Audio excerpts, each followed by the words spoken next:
Good Thursday afternoon to you. It's 4 o'clock. Time for Sports4CLE. Browns getting ready for a Sunday afternoon game against the Pittsburgh Steelers. We will talk plenty of Browns, but first, some good news. An update on Damar Hamlin, the Bills player who was injured Monday night, showing substantial progress over the past 24 hours while still critically ill, rather. He has demonstrated what appears to be neurologically intact, meaning he's able to communicate, not verbally yet. Lungs continue to heal, making steady progress, and the Bills organization and his family grateful for all the support. Now, doctors, with a little bit of a story, Hamlin awakened last night, so he opened his eyes. He's able to squeeze his family's hands, move his feet, communicate via writing. Still has a tube down his throat, can't breathe on his own, but again, this kind of shows neurologically intact. Wanted to know who won the game. You see the doctor's response to that. So really good sign as well. Hopefully continues trending in that direction. The NFL has announced they will not resume the Bills-Bengals game. So they're going to have to figure out how they resolve the fact that the Bills and the Bengals will have one less game than the other AFC playoff teams. They will figure that out and announce it within the next few days. Let's welcome in Quincy Carrier, host of Untitled and Unfiltered Brown coverage. So, Quincy, as good a news as you could hope for the last 24 hours with Damar Hamlin. Oh, absolutely. Absolutely. Again, you want to make sure it goes into the right direction, that things continue going down the right path with this story. But it's much better than where we started and where we were just a couple days ago.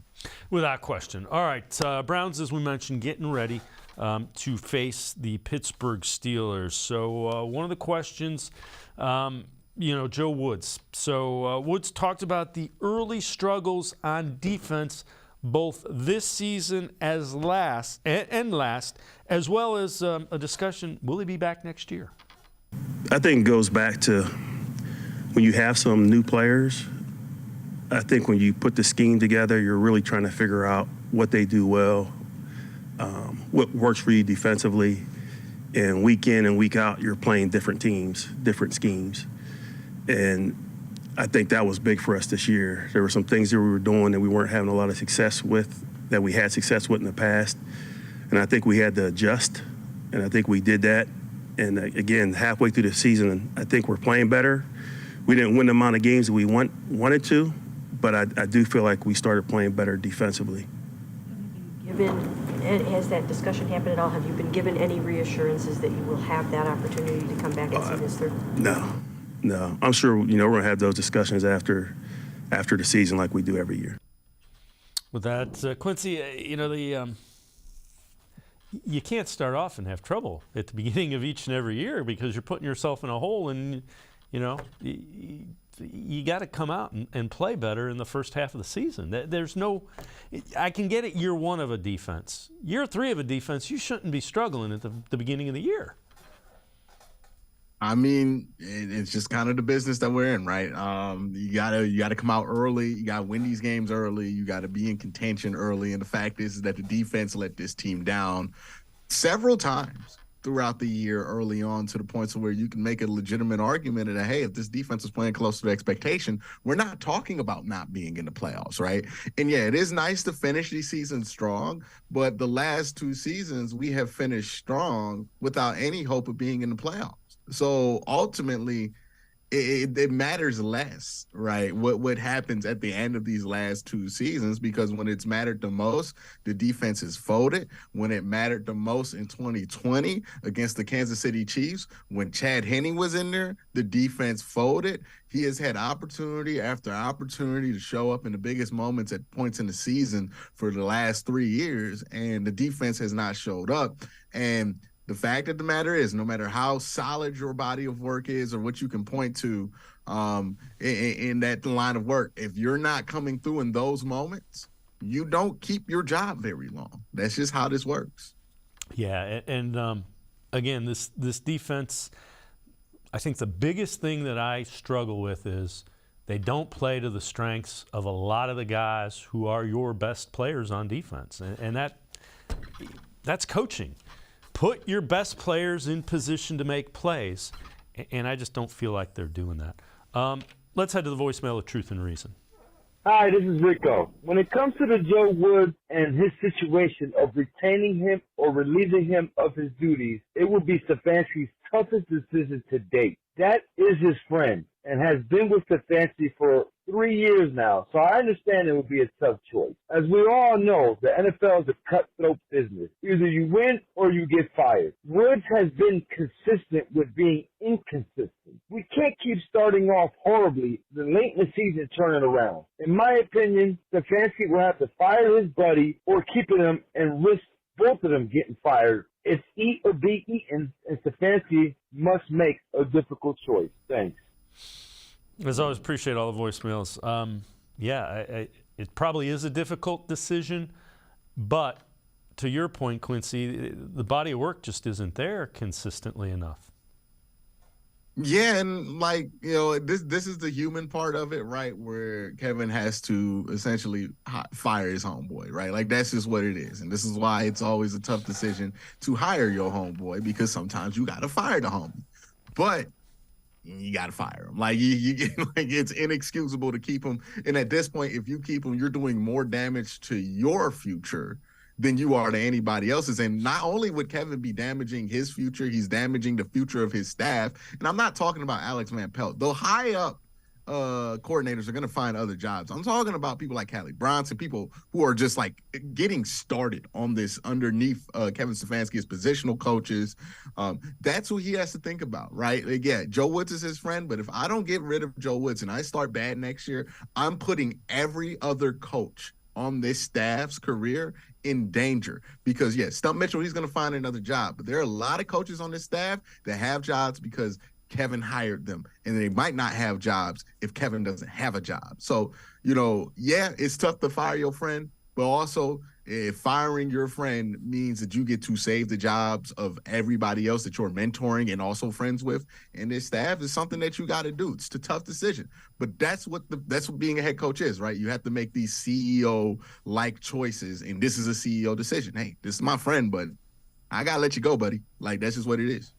One guy who continues to play well defensively, Grant Delpit. I know you've addressed this on Untitled, Unfiltered Browns coverage. What do you think about Grant Delpit? What have you seen from him? Oh, Grant's been great, man. Grant's looked like 2018 Grant Delpit. And the funny thing is, right, everybody did not stop talking long-term in 2019 about his inability to be in the box. He's such a terrible box safety and all this stuff. He is a great box safety. He's actually a mediocre, free safety. He's okay at free safety. He's getting better every week. But where he's special is when he can play. Like, he was playing some Will linebacker and some some snaps last week. It was incredible to watch. He's the Browns' best run defender. Like, other than Myles Garrett, because Myles Garrett is the best defensive player on the team, he is the Browns' best run defender. Like, it's not just been this week. If you go back from about halfway through the season after the bye week, or even a couple weeks before the bye week, every time you see a play get stopped and it's a run, it's usually Grant Delpit. Like, more often than not, it's usually Grant Delpit, 22, making the play. And the interceptions, they're going to get him attention, because that's what people expect out of safeties. But the thing he does not get enough love on, and I think he deserves more love, is his run defensive ability. Like, he is. Like, if you get him a defensive line that can hold their own, and then you have Grant Delpit playing in that role, it sounds crazy given that we're historically bad right now at stopping the run. But, those two adjustments, you could be, one of the better run defense teams in the NFL, because, it's rare to have a safety like that. Do you think he can be the free safety, the center fielder that they've kind of lacked as well? Is he developing into that maybe? Think more or less how the Chargers used to use Derwin James more than free safety, right? I think the free safety position is going to be a little bit more of a security position, right? You could put somebody like DeAnthony Bell back there, and his job is basically to make sure you don't get beat over top. But free safety, and again, this is all dependent on who's the defensive coordinator, right? But I would expect a defensive coordinator to look at this tape and say, hey, I'm going to use Grant at linebacker sometimes. I'm going to use Grant at strong safety sometimes. I might even plug Grant in at free safety, right? But when you keep him closer to the line of scrimmage is where he's special. So you're going to see Grant doing a lot of things you would expect a nickel DB to do. He's going to be blitzing a lot next year, more than likely. He's going to be going downhill, taking care of some play action stuff because he's really good instinctually with that stuff, screens. So he's not going to be a traditional free safety. That's not his game. But he's going to be used kind of like how we wished Jabril Peppers was used, right? Like that's the ideal way. He is what we thought Jabril Peppers could be, as that free safety, that tackler, that big guy who can sometimes get up in there with tight ends, but you don't want him to be in coverage all the time. That kind of utility player. I think that's what Grant's future is. And when you see him used this way, strictly because we just don't have any linebackers left on the roster, you're starting to see the best of him. And he had his best game recently. So, yeah, I would expect Grant to be used in that way, and I would expect Grant to want to be used in that way because those guys get paid, Dave. They get paid. Okay. Quincy, Carey, and I are going to step aside, take a quick time out. Other side of the break, we'll talk a little bit of offense here from Deshaun Watson. Sports for CLE. We'll be right back. Stay with us. Come back to go forward. Back to learning new things. Back to pursuing your dreams. Tri-C has flexible learning options to fit your life. And every year, more than 1,000 local companies provide Tri-C students with real-world learning. The right education can boost your lifetime earning power by hundreds of thousands of dollars. Start now with a college education you can afford. Tri-C, where futures begin.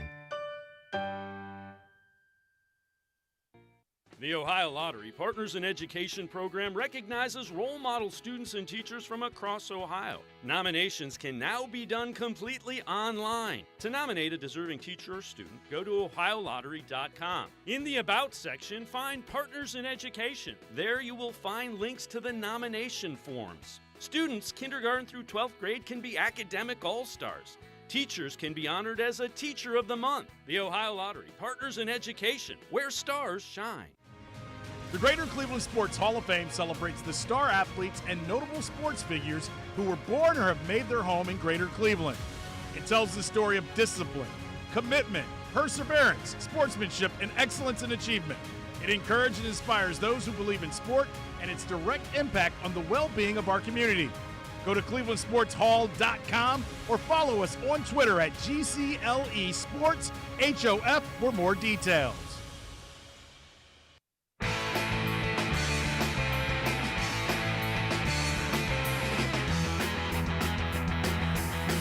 We continue talking Browns with Quincy Carrier, host of Untitled Unfiltered Browns coverage. Alex Van Pelt was asked today if the Browns may transition the offense this offseason to a more pass-heavy offense. Yeah, no, I think it's a fair question. I think Self-Scout will tell us those answers. I know it's something we've discussed openly. You know, where are we now with Deshaun as our quarterback? So we'll finish this game out. We'll peel that onion back and make those decisions in the offseason. But, you know, when you have a Pro Bowl running back, it's hard to say that you don't want to start with that run game. So it's finding that happy medium somewhere in the middle, and we'll do that throughout the course of this offseason. Quincy, do you think they change the offense a little bit? I think it's going to look different. Oh, yeah, no question. I mean, like, you know, I used to joke around with Pittsburgh fans a while ago and say, hey, look, you know, they were telling me how this offense is going to be different and Big Ben's going to be doing all this different stuff. I'm like, look, when you have a quarterback, the name value of Big Ben, the offense is going to be what he's comfortable with, right? When your quarterback is Deshaun Watson, your offense is going to be what Deshaun Watson is comfortable with, because your hopes offensively and like long term when it comes to winning the Super Bowl is that guy playing at the highest level that he can. So yeah, are you going to do some things? Is Kevin going to introduce some things and see if Deshaun likes to do those things? Absolutely. Like that's part of it, right? Kevin's going to be a collaborator in this process, but at the end of the day, it's going to be what Deshaun wants to do and what he feels like puts him in the best position to be successful. And Deshaun's open-minded with that. He's discussed that before. Kevin's open-minded with that. And as long as that doesn't have friction, that process doesn't have friction, that's fine. You know, the offense doesn't have to be – I would be more concerned if Kevin was like, Deshaun has to be in this offense, or Deshaun was like, I have to be in Kevin's offense. The collaboration is what you want, right? You want this thing to change and to grow and to kind of like be what Deshaun is comfortable with, because, you know, there's also a possibility that Kevin's not here for Deshaun's entire stay in Cleveland. So if you lose Kevin, you don't want to have to start all over again because it was all Kevin's offense. You want to be able to run what is going to be Deshaun Watson's offense. So Watson talked today about what he's working on relative to Kevin Stefanski's offense. I mean, everything is just really just, you know, mastering this offense, mastering, you know, the game situationally, being able to have confidence going into 2023. You know, me individually, just my footwork to reads, progressions, everything. So, like I said multiple times before, I'm never comfortable. I'm never going to sit up here and say that, you know, I got it all figured out. That's just not me as a person and never me as a player. So there's going to be always things going into this offseason that I need to work on. Quincy, I think we're starting to see him processing the offense a little bit quicker, too. He's getting rid of the ball a little quicker, a beat quicker. And it's just because he's finally – it's second nature. He doesn't have to think about what reads and where he's going. Yeah, and it's like some of the stuff's going to look different than what he's used to, right? What looked open in one offense might not look open in this offense, right? So he's getting used to seeing things and being like, oh, okay, in this offense against this look – the way that we move the tight ends, this is actually like, I need to get this in right now, right? I saw that in the first half where if you look at a lot of his plays, it wasn't like that the opportunities weren't there from a play calling standpoint, and it wasn't like Deshaun wasn't seeing them. He just saw them like a hair late, and that caused him to release late, which caused the ball to be behind and things like that. In the second half, he got into rhythm, really got into a trust with the offense, and was really hitting it right where he needs to. Now, one of the things with Deshaun that we're going to have to get used to is he might hold the ball an extra couple seconds, right? He is not one of these guys who's rhythm and timing, or who's super rhythm and timing, where he's just used to being like that, right? Like Baker was, when he was on, it was all rhythm or not. Deshaun's a playmaker, right? So we're going to have to incorporate some of those elements into the offense and maybe find a way to add some grace in there, because Deshaun's going to look for other avenues to make plays instead of like kind of the robotic stuff where you would have a game manager just go, this, okay, go. You know, Deshaun's going to do a little bit more than that, which is going to require a little bit more grace in how these progressions are read. And that's going to be part of what they do in the offseason, right? Which things that are quick, three-step drops need to stay in, need to stay simple, and Deshaun needs to be more disciplined in making sure that he stays simple with his eyes and his reads on that. And then what are going to be the plays where it's like, hey, if I call this, you got a little bit of room, you got a little bit of time here to get back to the back end and make your third read here, because a lot of what this offense was built around was the quarterback ain't that good, right? Like, so let's just make it real easy for the quarterback to make the right play. But now they need to build in more elements of, oh no, our guy can get to the third read, so he might go 3 back to 1. We need to build in a way for him to be able to go 3 back to 1, because not everybody can do that. You're wasting your time if you build that just for anybody. Got Brock Purdy out here trying to go 3 back to 1. But if it's Deshaun Watson, now you're like, okay, we have to make that adjustment, which I think a lot of offense coordinators would be happy to do. Yeah, without question. This is NFL's Next Gen stat of the game from Sunday. So Deshaun Watson was pressured on 47.8% of the dropbacks. He completed 3 of 6 passes, 58 yards, and 2 touchdowns. That's pretty good. So, again, the numbers in terms of passes, 3 of 6, but what that shows you is, okay, if you want to pressure, our quarterback can beat you, which is a huge thing. That's a big thing for an offense. Yeah, and one of the things that I know when I watched a lot of Deshaun in Houston, that I want him, like, if he talks about not just getting to 2020, but getting better than 2020, is kind of what we talked about before. Sometimes in Houston, when he got pressured, he would fall into the game of scrambling around trying to make a play instead of just getting rid of the ball quick, right? That's, I think, part of the next evolution with him, is just deciding, hey, I don't need to make a crazy play every time. Maybe I just need to throw the under because everybody's coming at me, right? So there is that growth that he could show in there. And I think the larger the sample size gets, the better that's going to be for him. He's an elite level quarterback. I mean, he's proven this in the NFL before. We're not talking about a guy coming from Clemson and being elite. and then projecting that to the NFL. We're talking about a dude who was elite for another NFL team that's coming here. So the more sample size you give him, the more situations you put him to be successful, the more that's going to show, and the more comfortable he gets in this offense, the better this offense is going to be. And I think we're seeing that.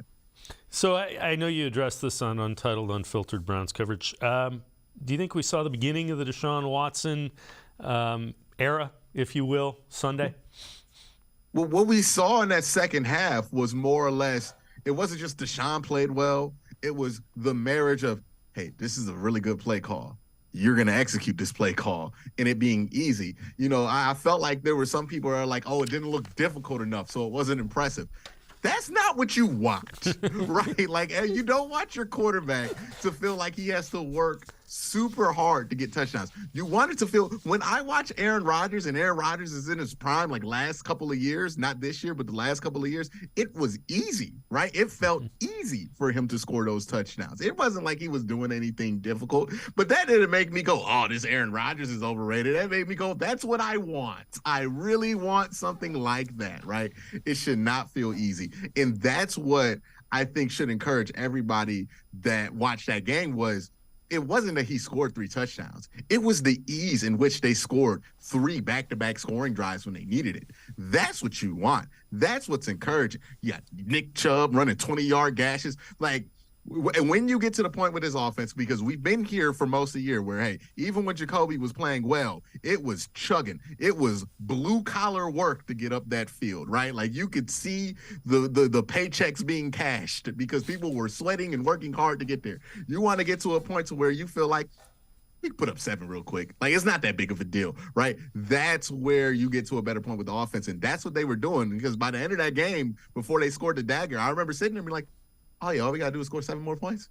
Wait, we're gonna be able to do that just on this next drive. That's what you want. It should feel easy. That's good coaching. That's good execution. It's something that we haven't seen a half like that where it just felt like that easy for the offense to score points, I think, ever since they come back. I don't remember if, like, maybe Baker had a couple of games or a couple of halves where he was like that, maybe the Cincinnati game. But even then, it was like he had to make some tough throws to make that happen. This was like, oh, it's right there. You know what I mean? It's all easy. And even the tough stuff, the 3rd and 18 that he got on that slot fade to David Njoku, that's a really difficult play.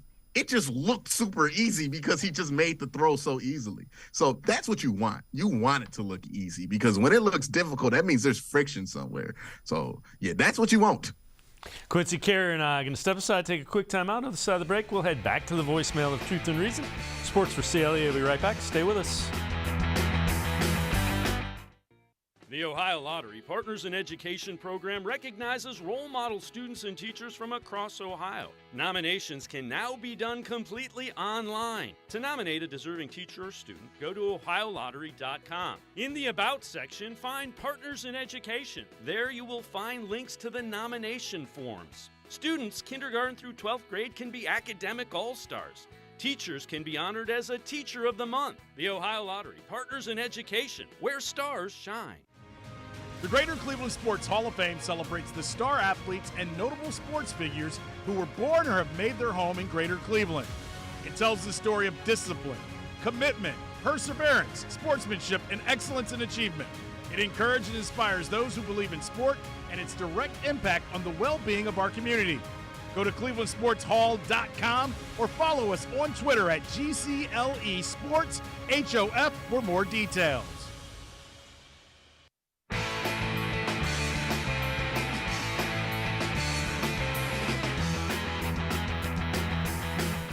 We continue talking Browns with Quincy Carrier from Untitled, Unfiltered Browns coverage. Let's head back to the voicemail of Truth and Reason.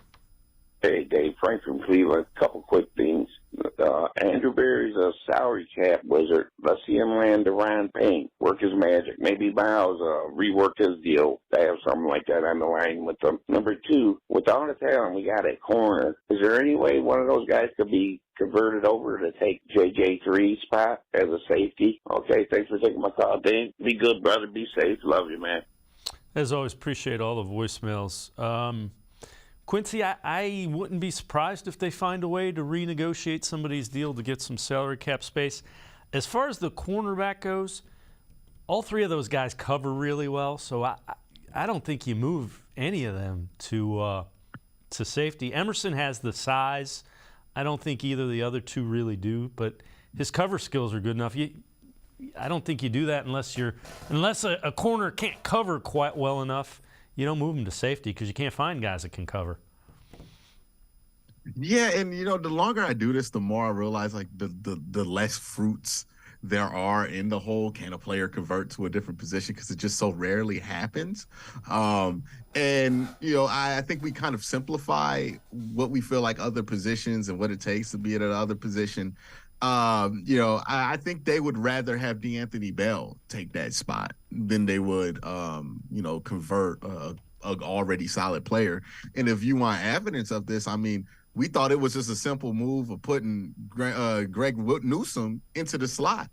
That turned out not to be a great move, right? And that's just moving somebody from one corner position to another DB position, right? That's not even moving somebody from DB to safety. Typically, you only really do that, and there's been a handful of guys at the end of their career that have converted to safety, but even then, that's kind of rare. I just don't think most DBs want to convert to safety, and it's a different skill set that makes you a good safety than what makes you a good cover corner. So I just don't think that's as realistic as some people want to make for conversational purposes. But, I think they'll be able to restructure some deals here. They'll be able to move around some money. And we'll see. Free agency is just that. It's free agency, which means the players get to choose where they want to go, and the Browns have to make a compelling argument to not only come here, but to come here at best at market deal, if not less.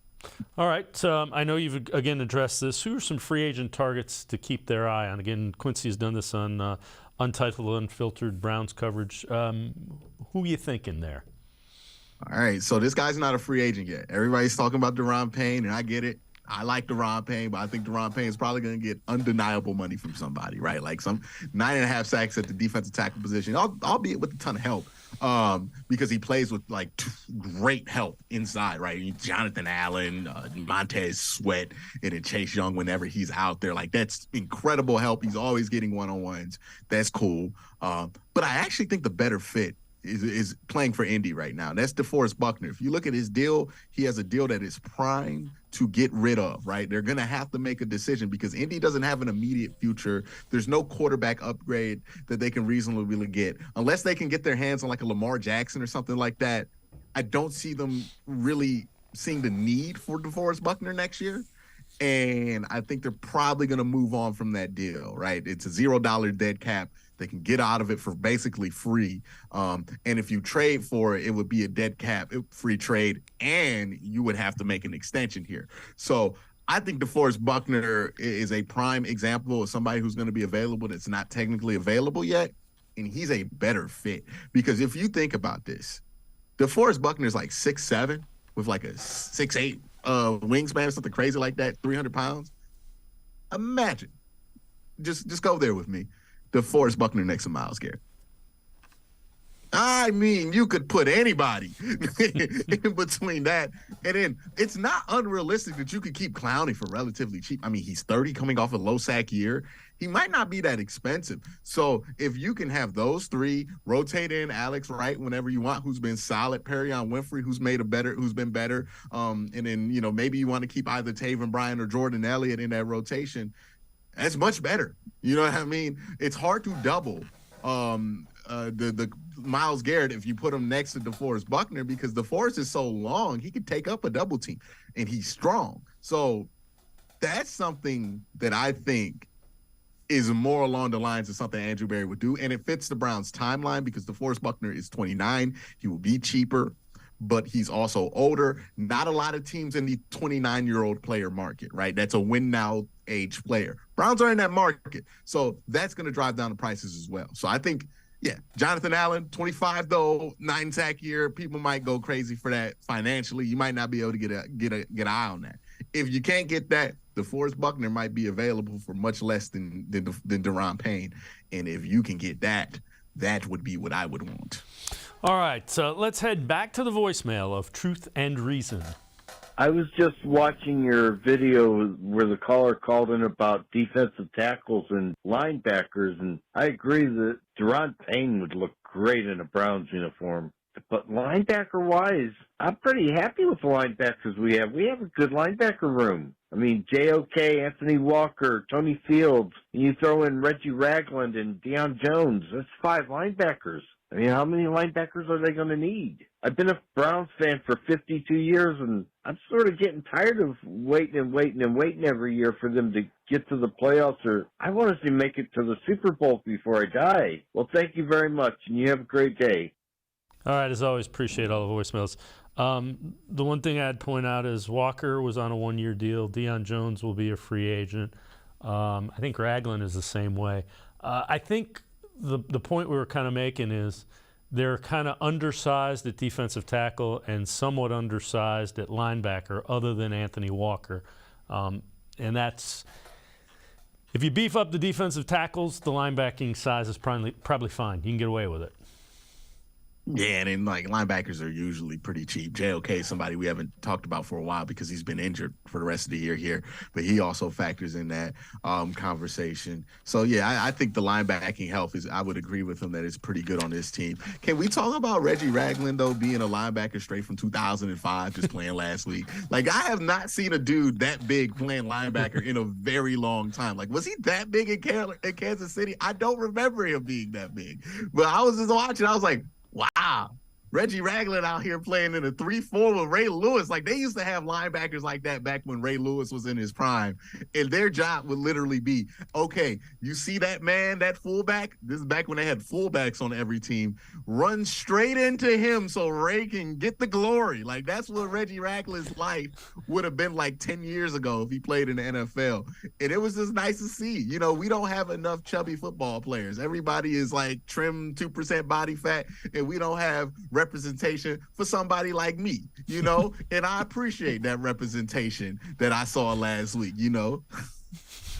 Quincy Carrier and I are going to step aside, take one more timeout. Other side of the break, we will head back to the voicemail of Truth and Reason and take a look at some teams that are ready for a big leap in 2023. Sports4CLE, be right back. Stay with us. The Ohio Lottery Partners in Education program recognizes role model students and teachers from across Ohio. Nominations can now be done completely online. To nominate a deserving teacher or student, go to ohiolottery.com. In the About section, find Partners in Education. There you will find links to the nomination forms. Students kindergarten through 12th grade can be academic all-stars. Teachers can be honored as a Teacher of the Month. The Ohio Lottery Partners in Education, where stars shine. The Greater Cleveland Sports Hall of Fame celebrates the star athletes and notable sports figures who were born or have made their home in Greater Cleveland. It tells the story of discipline, commitment, perseverance, sportsmanship, and excellence in achievement. It encourages and inspires those who believe in sport and its direct impact on the well-being of our community. Go to clevelandsportshall.com or follow us on Twitter at GCLE Sports HOF for more details.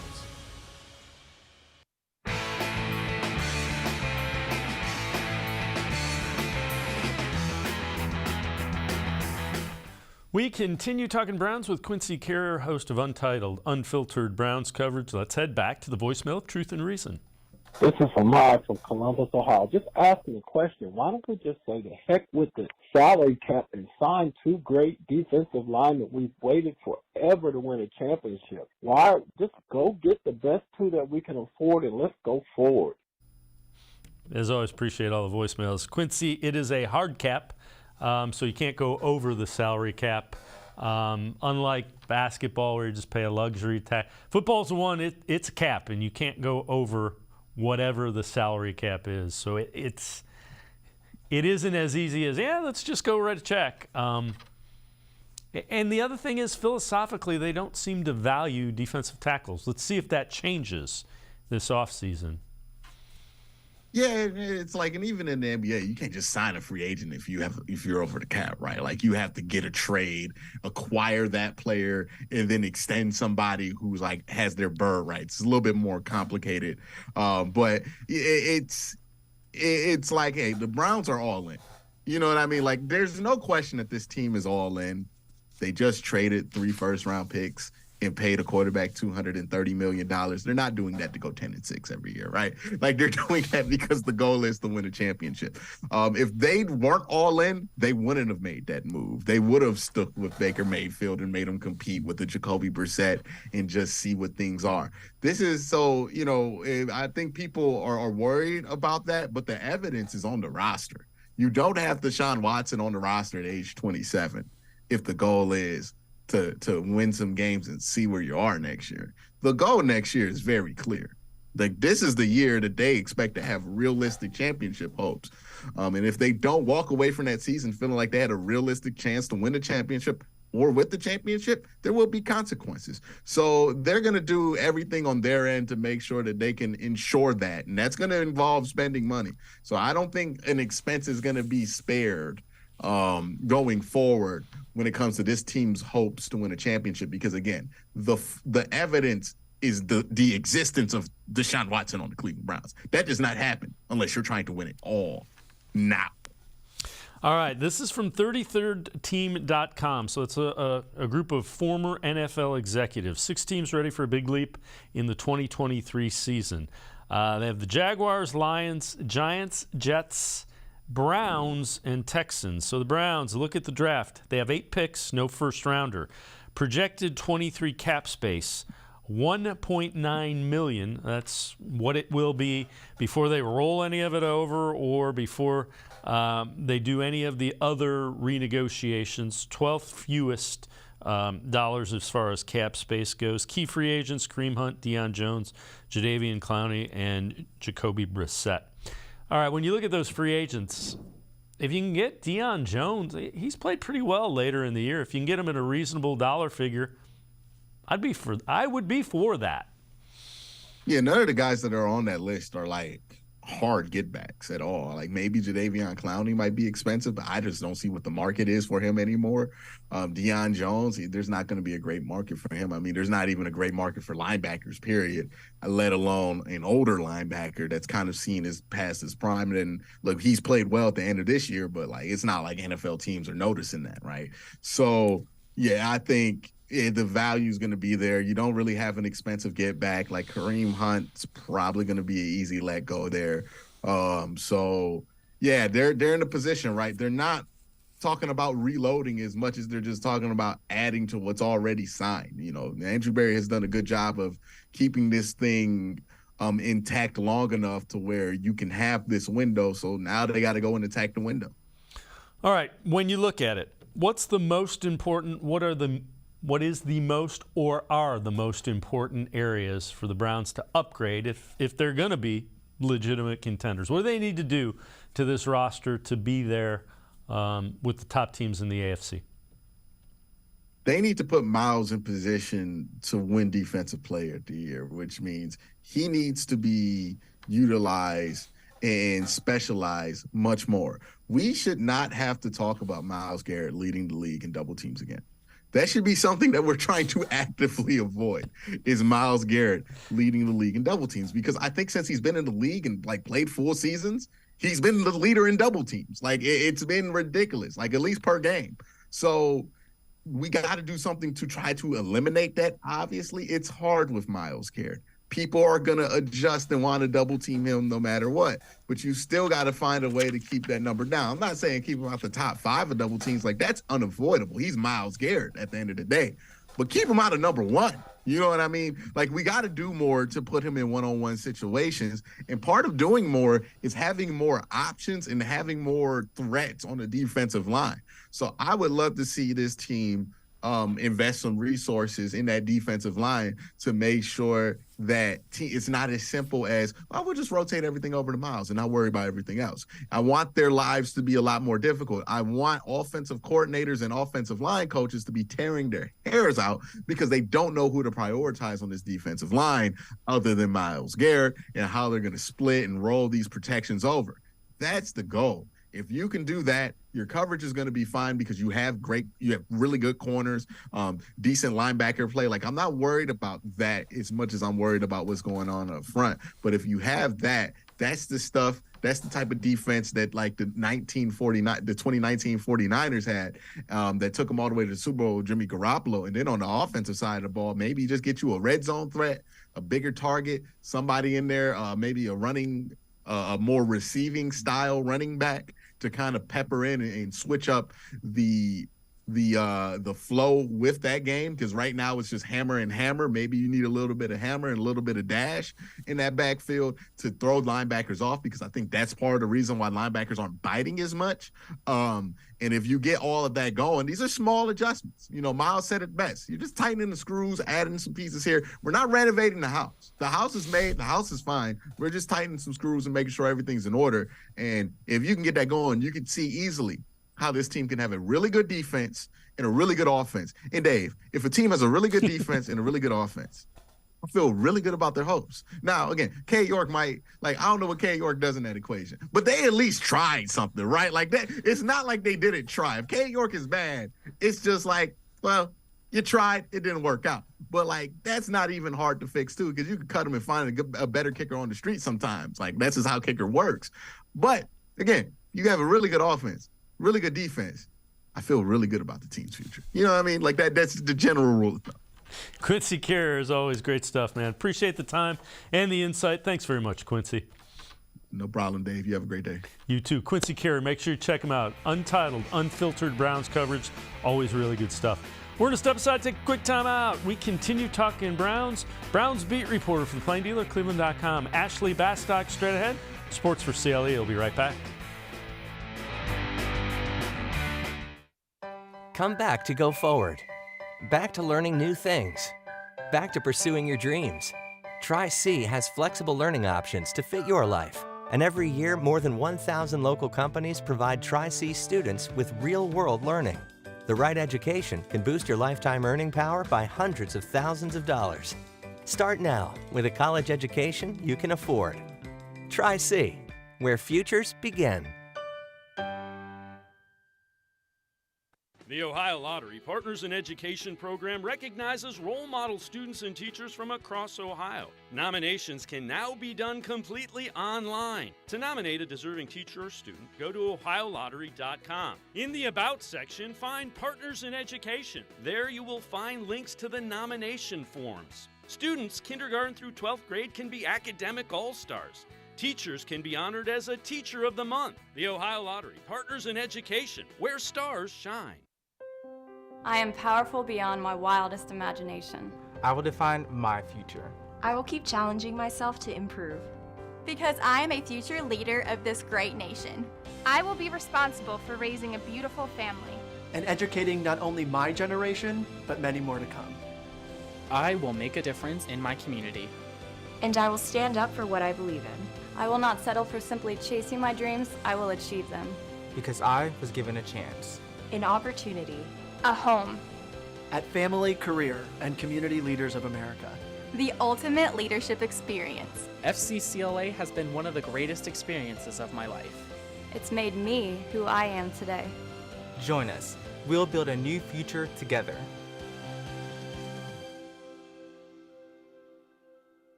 We continue talking Browns here on Sports4CLE. Offensive coordinator Alex Van Pelt was asked if the Browns have accomplished what they wanted to so far in Deshaun Watson's starts this season. We're close. I think we're close. I think he'd be the first to tell you some of the footwork and the rhythm and the timing. And we're not 100% there yet, but we've gotten a lot better since we started, for sure. Really impressed with his improvement each week. Kind of knew that going in. It was going to be a little rough early to start until he got his football legs back, and now you're seeing what we're expecting from him moving forward. Let's welcome in Ashley Bastock, Browns beat reporter for the Plain Dealer, cleveland.com. Ashley, when you watch Deshaun Watson, what kind of steps jumps out as it's progressed from week to week? Yeah, I think it's really just connecting with his pass catchers a lot more. That's one thing. And especially from a footwork standpoint, early on, especially in that Houston game, when I watched it back, and I was, of course, talking to our film guy at cleveland.com, Lance Riesland, and the one thing we noticed was overstriding, which a lot of times can cause your throws to be off if your stance is too far apart when you're throwing the ball. Haven't really seen as much of those footwork issues from him. So I think that's gone a long way, but I think it's just getting more game reps in with guys like Amari Cooper, Donovan Peoples-Jones, David Njoku, and just getting used to the speed of playing football again. I think he talked about that was, one of the biggest things that he struggled with, because you can't really replicate that when you're not playing. So I think overall it's the combination of these incremental improvements with his footwork and just developing a rhythm with his pass catchers. There were a couple of instances in the second half of the game against the Commanders where defensive linemen were hitting him up high and not able to tackle him. That was kind of eye-opening. And then it looked effortless. The offense looked like he had command of it, really, for the first extended period. Do you agree, or am I reading way too much into that? Yeah, I think there is this delicate balance of not reading too much into one game, especially, people are like, oh, the Commanders are bad. The Commanders had one of the best, or scariest defensive fronts the Browns offense has had to play this year. So let's kind of dispel that rumor, even though they made some questionable decisions, I think, in that game, particularly with Carson Wentz. Their defense has definitely been one of the stronger points of this team. With that being said, I do think we did kind of see this offense, and we've seen it in spurts a little bit before this, I think, get going in this balance between getting Nick Chubb going and then Deshaun Watson getting to his pass catchers. But I do think that this offense, you're seeing flashes of what it could look like once they're able to put it all together over a longer period of time, when Deshaun Watson has more than 6 games to kind of get into it. But I definitely think it's really important for an offense like this, given the pieces that they have, to say, hey, we now have maybe one of the best arms in the NFL in Deshaun Watson, but we were also a team before this and currently that is still largely built to run the ball. So I think they did a good job of getting Nick Chubb involved, especially given his ability, this offensive line's ability. And I think overall that just, if everyone is going on all cylinders, that opens the offense up, because defenses have to kind of pick what to stop. Yeah, absolutely. This is from NFL.com's NFL research. So with 3 receptions for 105 yards and 2 receiving touchdowns Sunday, Amari Cooper recorded his 5th game with 100-plus yards receiving and 1 or more receiving touchdown this season, standing 1 game shy of matching Josh Gordon's franchise record of 6 such games in a season. And that was a monster season by Josh Gordon. Has how good Amari Cooper's season been gotten kind of lost in a disappointing record season for the Browns, do you think? I think it might, honestly. I look at him and think that he is maybe one of these underrated receivers because of how strong the receivers are across the league, right? It's just kind of the nature of the game. But you look at the Cowboys just willing to part with him the way they did. I think that was a massive mistake, because he is still one of the best route runners in the NFL. And I think kind of throughout his career, he's been traded twice now, traded from the Raiders, traded from the Cowboys. At times, teams have viewed him as expendable, and I don't think that's the case.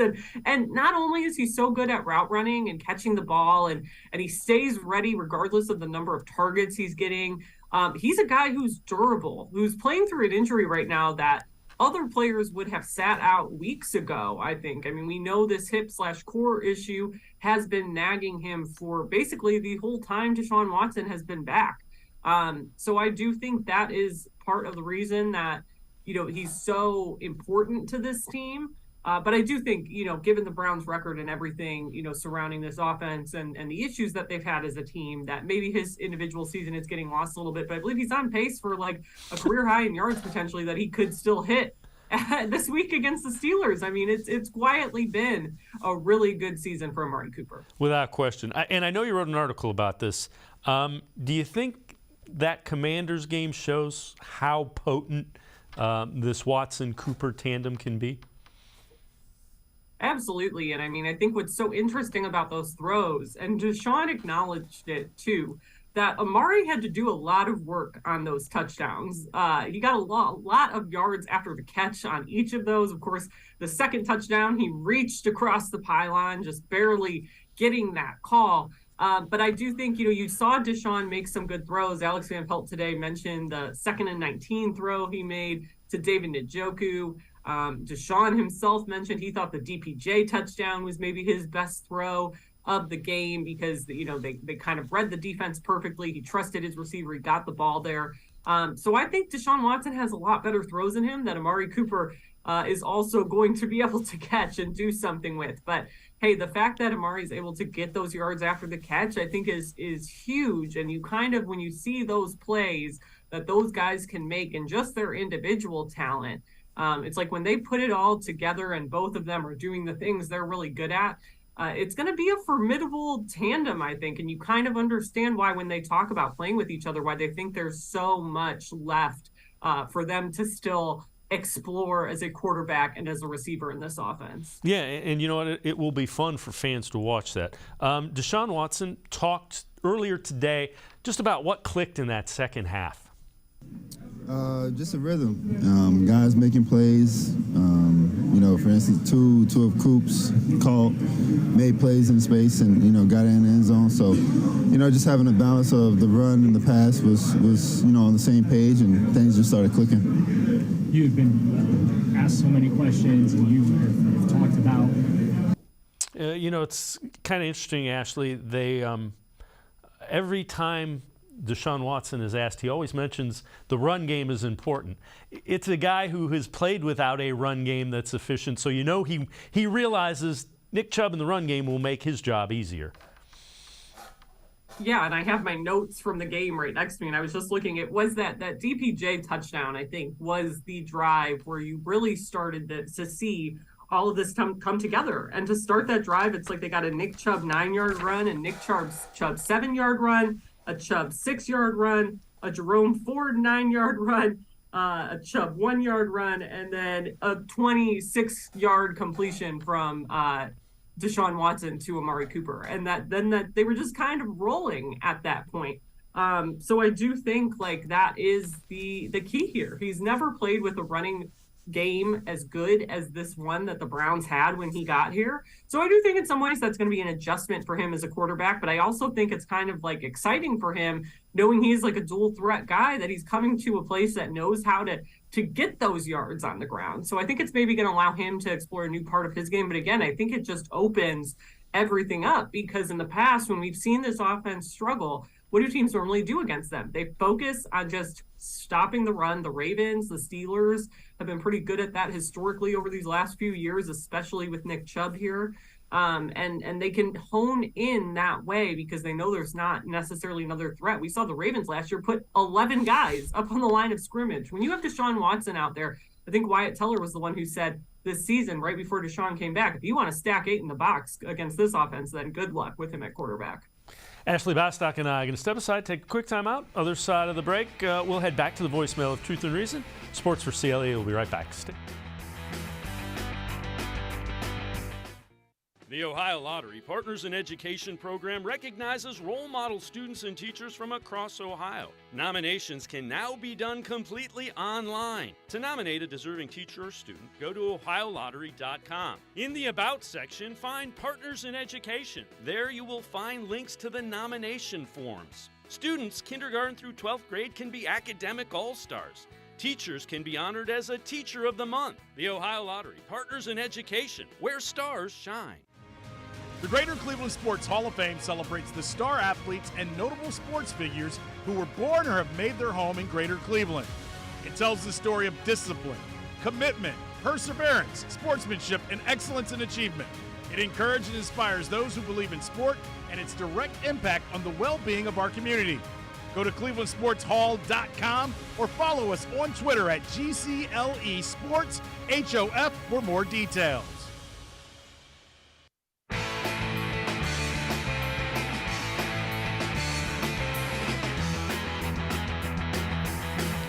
We continue talking Browns with Ashley Bastock, Browns beat reporter for the Plain Dealer, cleveland.com. Let's head back to the voicemail of Truth and Reason. Hi, Sunday night, Ravens use a six-man front to try to force the Steelers to beat them with the pass rather than the run. Do you think the Browns might try something like that, maybe a 5 or 6-man front? And if they did, do you think that would help or work? I don't really know the answer, but thought I'd ask you. Thanks. Bye. As always, appreciate all the voicemails. Ashley, I'm not trying to be funny here. I don't know that the Browns have 6 defensive linemen that they want on the field at the same time. Reggie Ragland's a little bit bigger linebacker, so that helps. But if I'm the Browns, yeah, I'm okay. Kenny Pickett's won the last 2. Beat me again. Really. Yeah, I'm not doing it either, and mainly because the Browns have tried this, actually. One play against the Saints, they did throw 6 defensive linemen out there. I rewatched the play today, actually, because I remembered talking about this in real time. So you had Jadeveon Clowney did not play that game. It was one of the ones he missed. You had Myles Garrett, Isaiah Thomas, Taven Bryan, Jordan Elliott, Perrion Winfrey, and then Ben Stille. I think I'm saying that right. Were the 6 they threw out there, and the play ended with like Jordan Elliott just getting manhandled by one of the Saints guards and on the ground. So I would not be in favor of that, honestly. I don't think you need to get that experimental against the Steelers. I think Joe Woods, for the most part, likes to rely on his main guys as much as possible. I don't think we're going to see too many looks like that. Even though the Ravens did that, I do think like the Browns don't necessarily, and you kind of see this across the NFL, right? Like you can borrow from other teams a little bit, but you're not like carbon copying yourself. These defenses are still kind of who they are to a core and maybe taking little things, but I would be really surprised if we see that 6-man front from them again. We didn't see it again against the Saints. I'm pretty sure, 99% sure we didn't see it again against Washington this past week. So I wouldn't count on that, is my guess.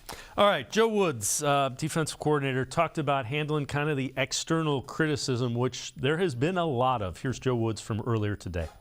You just have to be tough-minded.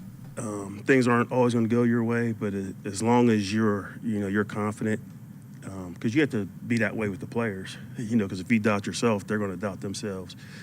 But the one thing I would say is I was in this situation as a position coach in 2019 when I went to San Francisco. I think Kyle's first year they were 6-10, and then they were 4-12 the second year. And when I got there, there was a lot of people, calling for Saleh because they regressed a little bit defensively. Kyle made some changes, and we went in. They were 4-12, last place in division. In 18, we had a couple key additions in the offseason, and we went from last to first in the division, 13-3, and went to the Super Bowl. So I feel like that's something that's possible here, just with the roster that we have. And I think, again, the guys will be better next year. And Ashley, I'm not one that calls for somebody's job, any of that. The only thing I would say is it's year 3, and the last 2 years, you really didn't get it together until it was too late on the defensive side of the ball. That's I don't think they're putting guys in position to be successful. Yeah, I mean, it's fair to wonder at this point, right? Now, I will say I am not necessarily in favor of firing Joe Woods, but I do think maybe you can make some other kind of change. I know my colleague Mary Kay Cabot has mentioned, like, maybe bring in a co-defensive coordinator or something along those lines. I don't think that's a horrible idea because I think the reality is, like, yes, Joe Woods does deserve some blame for this defense, like you said, not coming together too late. When they're out of contention, essentially, in each of the last 2 seasons. But I do think if you get rid of him, it doesn't solve all your problems, because I still think a lot of this falls on how this team was built. And they made a lot of sacrifices up front in their defense. Of course, we know they don't want to spend a lot of money or give up a lot of draft capital on their defensive tackle room. To a similar extent, I think that's true with the linebackers. They obviously drafted JOK and went out and got a guy like Anthony Walker, but otherwise, a lot of these younger guys who they had up front, who they thought would develop, really haven't. And I think that's made life a lot more difficult for this coaching staff, for Joe Woods in particular. Now, I do think as a coach, like, you have to find a way to make the pieces you have work. get guys in there who are going to work and put them in a position to be successful. So I think you have to make some kind of change, but I do think if Joe Woods is gone next season, I wouldn't be surprised if a lot of these same issues are here, even with a different voice in the room and a different system, because I think some of it goes way beyond Joe Woods and his pay grade, honestly. Yeah, you definitely need some sort of change either between the linebackers or the defensive tackles. That was exposed. Light and light, undersized and undersized and fast.